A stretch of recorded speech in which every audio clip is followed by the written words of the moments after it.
syarikat bernama Continental Sinar Berhad, ditubuhkan sejak 2012. Okey. Alamat ofis di Pulau Pinang. Dia dealing dengan precious and non-ferrous metal, maksudnya gold and silver. Modal berbayar syarikat adalah 10 juta. Okay. Datuk Dr. Lim Concern, tuan punya syarikat, memegang sebanyak 9.7 juta. Okay. Dekat sini financial report dia untuk tahun lepas 2019, yang mana aset dia 21 juta, liabilities dia 8.9 juta, dan revenue dia tahun lepas, pendapatan dia 68 juta. Okay, very strong company, dah ditubuhkan lama, bukan baru nak bermula. Okay. So, owner semua Cina. Owner Cina, tapi Datuk Haji Kamari adalah chairman kepada syarikat lah. Okay. Ni nama ni macam bank ayat lah. Michael Air. Bukan bank rakyat ke? Bank rakyat ada. Kami tak pasti pasal bank rakyat, tapi dia bank Muamalat ada, Afin ada, Raji dengan Alliance, 4 bank. Continental ditubuhkan sejak 2012, ahli dalam Bursa Malaysia Islamic Services. Modal berbayar tadi 10 juta. Okey. Dia menyediakan trading system kepada bank dan dia membekalkan emas kepada bank. Okey. Emas kepada bank, 4 bank di sini. Bank Muamalat, Afin, Raji, Alliance, dibekalkan emas kepada 4 bank ya. Okey. Target dia tahun 2020 untuk menjadi syarikat yang holding Berhad. 2021 dia akan keluarkan IPO dia. Okey. Penasihat syariah dia adalah ISRA. ISRA ni International Sharia Research Academy, yang kepunyaan firm syarikat berurus niaga di platform Suq Asilah. Suq Asilah ni dia facilitate Islamic deposit and financing using commodity murabahah. Jadi bank pun, yang mana Islamic banking pun, semua di atas platform yang sama. Okay. Adalah tadi Suq Asilah, ISRA penasihat syariah kami, Bank Muamalat daripada 2016, Afin Bank 2017, Raji Bank 2018, seterusnya Arani Tekun, dan yang terbaru sekali Alliance Bank yang tak ada dalam slide ni. Maknanya kalau nak beli produk ni dekat Bank Muamalat boleh tak? Okey. Memang ada, tapi produk yang kita orang nak cerita ni tak ada dekat bank tu. Okey, dia sebab syarikat bukan ada satu produk saja, dia ada 3 produk. Okay. Dia ada produk bank simpanan saja, storage, gold storage, yang mana bank yang jadi ejen kepada syarikat. Lepas tu dia ada gold advance account, sistem pajak gadai, yang mana Arano menjadi ejen kepada syarikat. Lepas tu satu lagi yang gold leverage. Gold leverage ni Angkasa saja yang menjadi ejen kepada kami. Dan apa yang Kak Amy nak cerita tadi tentang leverage, sebab gold asset, gold storage ni Kak Amy tak nak cerita sebab pergi bank pun boleh beli. Okay. ISRA adalah penasihat syariah kami. Okay, ini surat dia. Okay. Syarikat juga tersenarai di World Gold Council, ni website dia, syariahgold.com. Okay. Syarikat tersenarai di sini dan telah diaudit sekali lagi oleh panel syariah antarabangsa AAOIFI. Okay. So, kenapa syariah kenapa dia tersenarai di sini? Kerana semua ni menjalankan bisnes yang bersandarkan dengan emas. Dia ada backup by physical gold. So, dia orang boleh tersenarai di sini ya. So, bila ada physical gold, kita kena ada tempat simpanan kita. Kita simpan di Brings Global Services. Brings ni daripada US, dah tersenarai di New York Stock Exchange. Dah ada 150 tahun pengalaman di lebih daripada 110 buah negara. Okay. So, semua simpanan emas di situ diinsurasikan 100% dengan Lloyd's of London. Lloyd's of London ni adalah syarikat insurans yang terbesar di dunia lah. Syarikat dia tak ada lombong dia sendiri. Dia tak buat gold bar dia sendiri, tapi dia ambil dengan Perth Mint Australia. Sama kuat. So, dia telah menjadi distributor eksklusif kepada Perth Mint Australia. Okay. Perth Mint ni adalah satu-satunya lombong emas di dunia yang dimiliki oleh kerajaan. Di sini dimiliki oleh kerajaan Australia Barat lah. Bila kita ambil dengan kerajaan, kita tahu bahawa produk tu adalah pure dan berkualiti. So yang insurans tadi kan? Ni. Insurans ni untuk sistem dah. untuk simpanan emas dekat Brinks ni. Okey. Jadi dia kena insurancekan semua. Sebab sekarang ni bila kita simpan duit dalam bank di Malaysia pun kita diinsurancekan dengan PIDM. Tapi PIDM hanya insurancekan hingga 250,000 saja. Kalau kita ada sejuta dalam bank tu, kalau bank tu bankrupt, kita cuma boleh dapat 250,000. Okay. ICBC Bank ni adalah Industrial and Commercial Bank of China. Okey, dia adalah bank yang terkaya di dunia. Okey, sekarang dia dah beri hak eksklusif kepada Quantum Metal untuk menjual Panda Gold Coin dia, limited edition Panda Gold Coin. Okey, untuk pasaran Asia. Diberi kepercayaan kepada Quantum Metal. JV partner kami adalah Koperasi Asia ataupun AKO dan Angkasa. Dua organisasi ni dah bersama dengan Quantum Metal dah 2 tahun dah. Okey. Okey, Angkasa kenal tak siapa Angkasa? Okay, Biro Pembayar Gaji Kerajaan ya. Okey. So kita dah lancarkan My Gold Eye yang mana ini adalah e-gold apps. E-gold apps ni maksudnya satu dunia boleh membeli emas menggunakan e-gold apps ni. Okey. Selain daripada kita boleh beli emas ni, kita boleh transfer kepada kawan-kawan kita gold. Kita boleh membayar di mana-mana kedai yang menerima bayaran My Gold Eye. Okey, kita boleh deposit serendah RM10. Okey. Okay.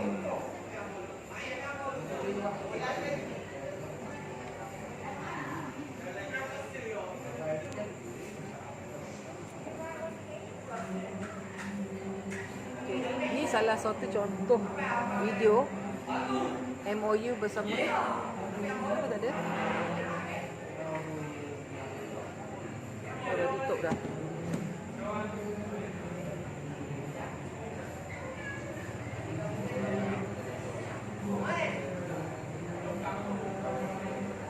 Orang nak beli kat stay lah. Memang betul-betul kan. Ada laptop. Orang letak ada. Bagus belah ni. Sebab bang lagi tengok. Dah jumpa belah gitu lah ni. Ini MOU syarikat bersama dengan RRG Bank. Okay.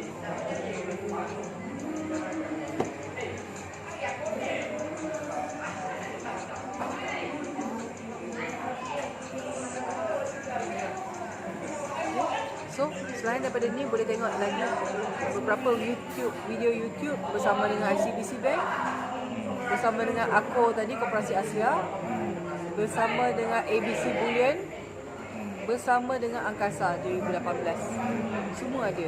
Okey. Selain Angkasa ni function dia benda. Adanya perkhidmatan guna pengurangan gaji tu. yes. Tapi melalui koperasi lah. Koperasi di bawah Angkasa dia ada menjual produk ni juga. Kat nanti hantar link QM Info ni. Macam mana? QM Info ni ada link dia kan. Nanti hantar kat lah. Boleh. Siapa yang ni pula?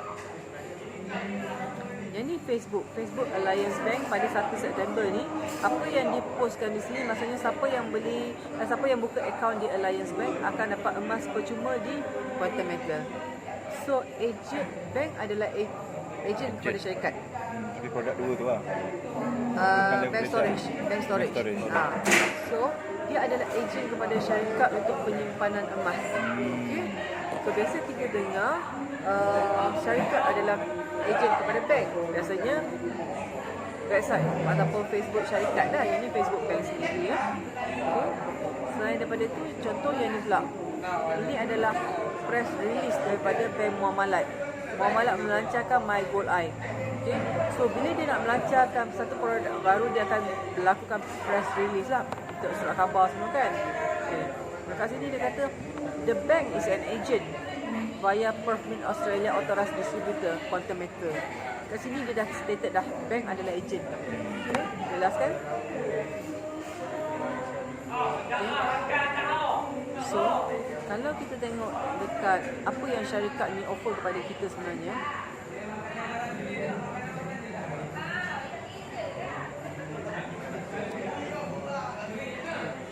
ini adalah website syarikat quantummetal.com. Kalau kita tengok website pula AKO ni yang Koperasi Asia ni, okay, sama saja, cuma dia tukar nama dia saja AKO. Okay. So Koperasi Asia menggunakan website yang sama sebab kami menyediakan trading system tadi. So inilah trading system yang kami sediakan. So bisa kata kalau orang tu kata saya ada koperasi, saya nak guna quantum meter untuk JV, nak guna sistem quantum meter, boleh. So dekat sini Dato' Haji Abdul Fattah sebagai Presiden, okay, Presiden Angkasa, okay. Dato' Dr. Lim Kosun, Chairman syarikat, Haji Kamari pun ada di sini. Ini website aku. Kalau kita tengok website quantummeter.com. Kalau kita tengok company's profile, tadi ada Dato' Haji Abdul Fattah, dekat sini tak adalah sebab ini syarikat punya. So Dato' Dr. Lim Kosun, Haji Kamari ni sebagai Chairman Quantum Meter, Chairman BEM Persatuan, Non-Executive Director Pemodalan BSN Berhad. Okay. So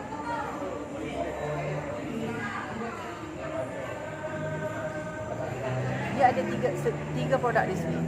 Gold Storage Account, yang mana bank jadi ejen. Gold Advance Account, Arana Tukar jadi ejen. Gold Leverage Asset ni Angkasa yang jadi ejen.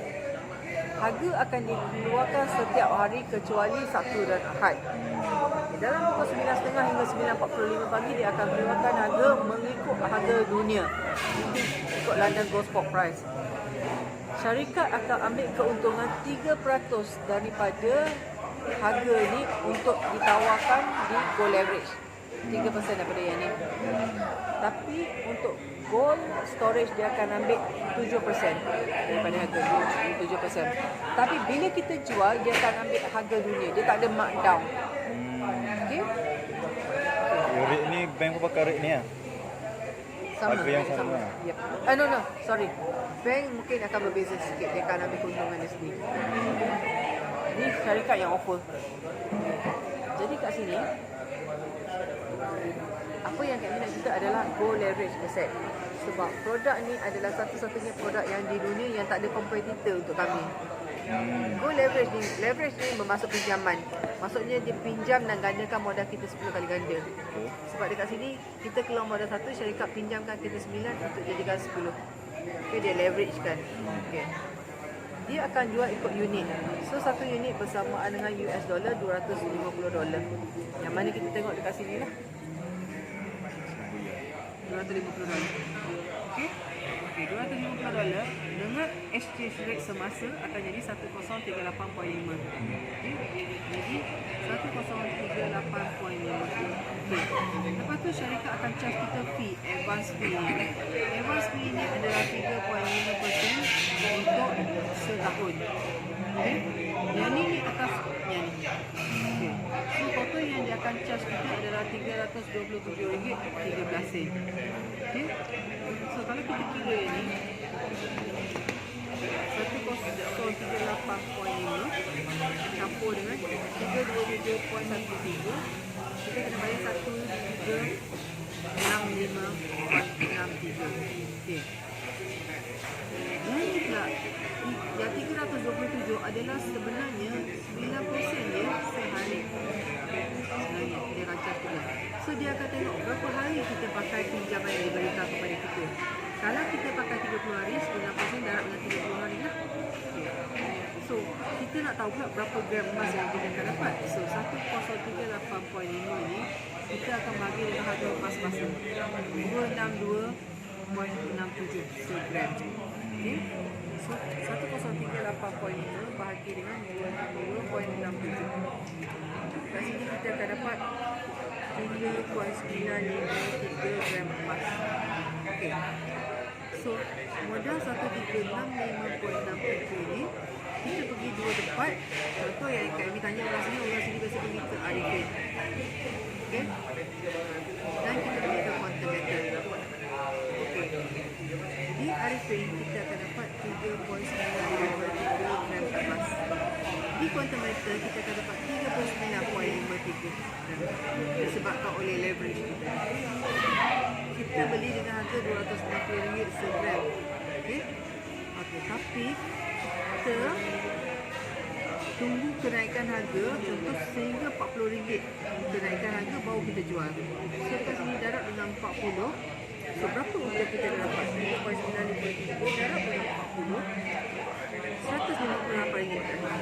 Kita dapat keuntungan 158 campur dengan modal yang kita keluarkan. Okey. Dekat sini bila dah kita darab dengan 40, Kak Amy punya keuntungan 1580 campur dengan modal. So Syamil dengan Kak Amy keluarkan modal yang sama, beli dengan harga yang sama. Bila berlaku kenaikan RM40, kita pun sama-sama jual. Tapi Syamil cuma dapat untung 158, Kak Amy dapat 1580. Sebab dekat sini, bila Syamil beli, Syamil keluarkan modal satu dapat satu. Kak Amy keluarkan modal satu tapi dapat 10. Ini yang membezakan. Ini keuntungan kita. Tapi apa kalau cerita pasal jangka masa pula? Okey, kalau Syamil ada modal RM10,000 ni, Syamil pergi ke Arifin. Okey, Kak Amy ada modal RM10,000 ni, Kak Amy pergi pada quantum meter. Okey, di Arifin ni Syamil beli pada harga RM290 segram. Di quantum meter pun Kak Amy beli dengan harga RM290 segram. Tapi kita kata kita akan jual pada bila kita dapat keuntungan 100%. Maksudnya kita dapat balik modal kita RM10,000 campur dengan profit kita RM10,000. Bila nak dapat keuntungan 100% macam ni, maksudnya harga kena naik pada berapa? 520. Ya, harga kena naik 520 segram baru kita dapat keuntungan 100%. Kalau mati. Tapi dekat quantum meter, Kak Amy tak payah tunggu harga naik macam ni. Sebab yang ni nak tunggu dia tak tahu bila. Ada orang kata selagi hayat di kandung badan mungkin tunggu yang ni. Okey?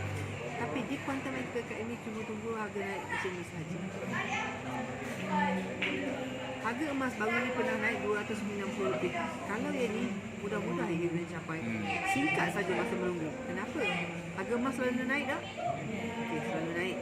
Bila harga emas naik 1% saja, masuk naik 2.60 saja, harga dunia kita dah ada untung 1%, leverage 10 ni kita dah ada untung 10%, daripada modal yang kita keluarkan kita dah ada untung 1,000. Kalau harga dunia naik 5%, maksudnya naik RM13 saja, kita untung 5%, darab leverage 10 dah ada untung 50%, dengan modal yang kita keluarkan kita dah ada untung RM5,000. Bila harga emas naik 10%, maksudnya naik RM26 saja. 10% dengan leverage yang kita dapat tu, kita dah ada untung 100%. Daripada modal yang kita keluarkan, bersih kita akan dapat RM10,000. Kejap saja masa menunggu kita, tak boleh tunggu lama-lama. Okay? So,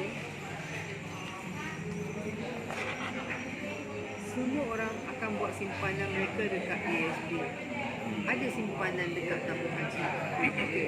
Misal kata dua tempat ni dia simpan RM20,000. Okey. Dua tempat ni bagi dividen 6% 7 tahun. Dekat sini dia ada untung 1,200. Di sini pun dia ada untung 1,200. Dua tempat ni dia harus menunggu setahun. Apa kata kita bagi dia satu portfolio yang lain, dia cuma bawa keluar sebahagian daripada simpanan dia tu. Okey, simpan dalam bentuk gold, tapi akan dapat keuntungan 80 hingga 100% dalam masa setahun. Okey, rasa dia nak tak kalau kita offer kat dia?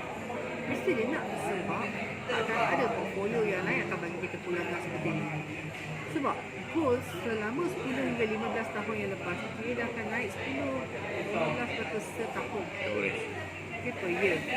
Kalau dengan leverage yang kita dapat kali 10 ni, tak akan kita dapat.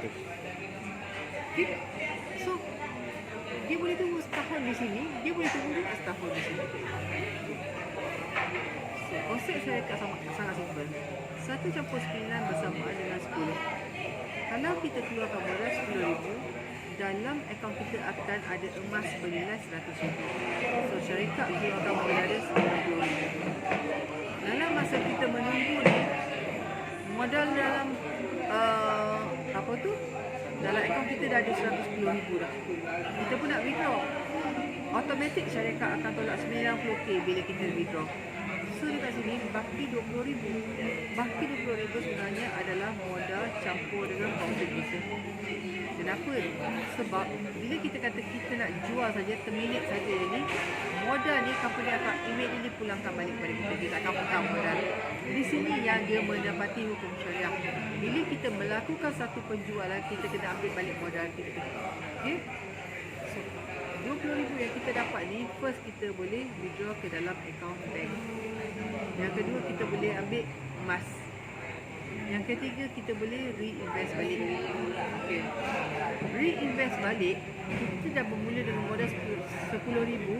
Tak semestinya bila kita reinvest balik 10,000, boleh jadi 1,000 lebih juga.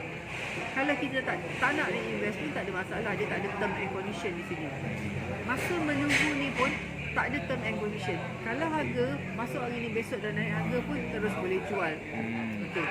Kenaikan daripada sini ke sini pun tak ada term and condition. Tak ada berapa persen naik baru boleh jual.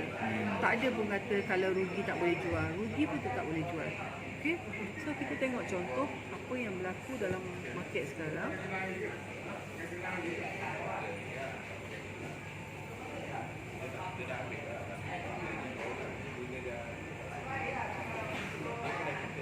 Okay. Yang ni dia beli pada 4 hari bulan 5 dengan modal 5,437. 27 hari bulan 7 selepas 2 bulan lebih tu, dia jual dengan harga 10,000. Dia dah dapat keuntungan 100% dalam masa 2 bulan lebih. Okay.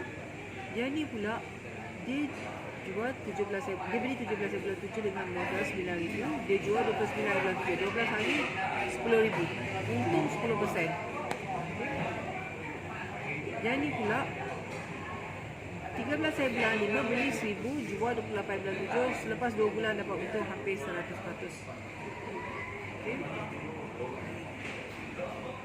Yang ni pula beli 23, jual 28, hanya 5 hari dapat modal lebih kurang 7%.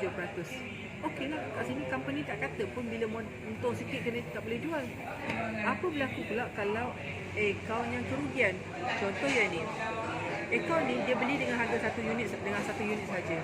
Bila dia nak jual 228, kerugian $22, dia tetap nak jual.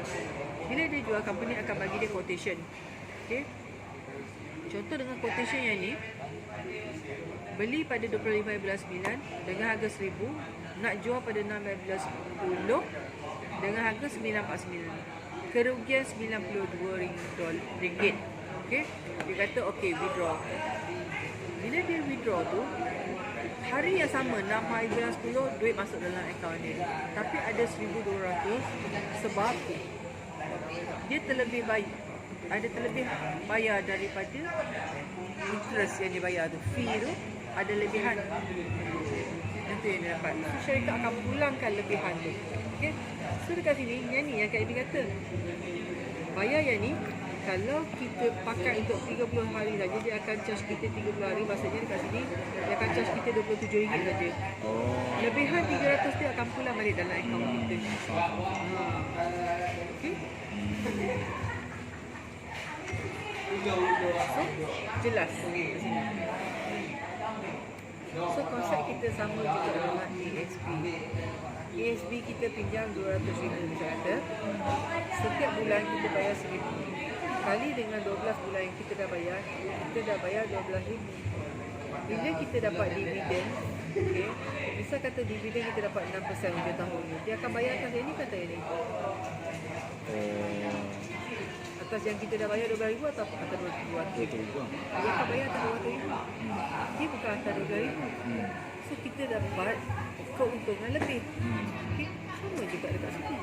Bila kita dapat keuntungan atas yang pinjaman total keseluruhan, bukan atas yang kita bayar.